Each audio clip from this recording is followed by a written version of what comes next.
आणि आता पाहणार आहोत टॉप 9 मोठ्या राजकीय बातम्या।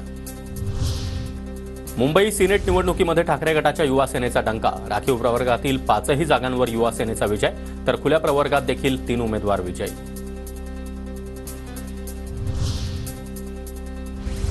सिनेट निवडणुकीमध्ये मतमोजणीला स्थगिती देण्यास हायकोर्टाचा नकार। बोगस पोलिंग एजंटबाबत विद्यापीठ आणि संबंधित उमेदवाराला नोटीस जारी। अल्पेश भोईर यांची मतं बाद करण्याची अभाविपनं केली होती मागणी।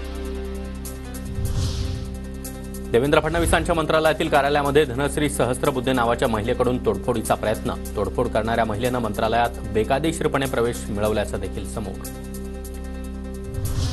विनापास प्रवेश केल्यामुळे महिलेवर गुन्हा दाखल। तोडफोड करणाऱ्या धनश्री सहस्त्रबुद्धे या महिलेच्या घरी देखील पोलीस दाखल। मात्र दरवाजा उघडण्यास महिलेचा नकार। महिलेचं मानसिक संतुलन बिघडलं असल्याची पोलिसांची माहिती। महिलेनं तोडफोड का केली समजून घेऊ। कोणी महिलेला जाणीवपूर्वक पाठवलं होतं का हे देखील जाणून घेणार, फडणवीसांची प्रतिक्रिया। लाडक्या बहिणीचा राग अनावर। फडणवीसांच्या मंत्रालयातील कार्यालयाबाहेरील तोडफोडीनंतर विजय वडेट्टीवार यांचा टोला। तर गृहमंत्रीच सुरक्षित नसतील तर राज्यातील लेकाबाळींच्या सुरक्षेची कल्पना न केलेलीच बरी, सुषमा अंधारेंचा टोला।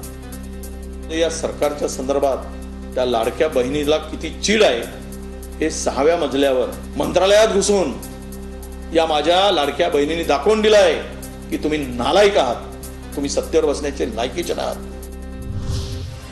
मंत्रालयात महिलेचा प्रवेश कुणी सोपा करून दिला होता का? महिलेला 2-2 बॅग घेऊन कशी एंट्री दिली? भाजप नेते अनिल बोंडे यांच्याकडून प्रश्न उपस्थित।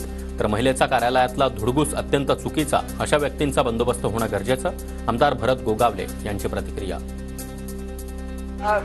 महिलेला 2-2 बॅगा घेऊन तिला कसं काय सोडलं आणि कशासाठी ती महिला आली होती, की तिला कोणी पाठवलं होतं का, हे सुद्धा पाहणं अतिशय आवश्यक आहे।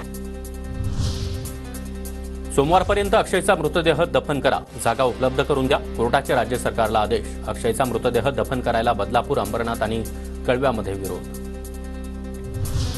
आरोपी अक्षयच्या मृतदेहाच्या दफनविधीसाठी जमीन उपलब्ध करून देण्याची सरकारची जबाबदारी, प्रशासन योग्य ती कारवाई करेल, देवेंद्र फडणवीस यांची माहिती। मलाही त्या ठिकाणी मृत्यूनंतर त्याचा अंत्यविधी देणं ही सरकारची संवैधानिक जबाबदारी आहे। त्याच्यामुळे कोर्टाने जे सांगितलं आहे त्यानुसार प्रशासन कारवाई करेल।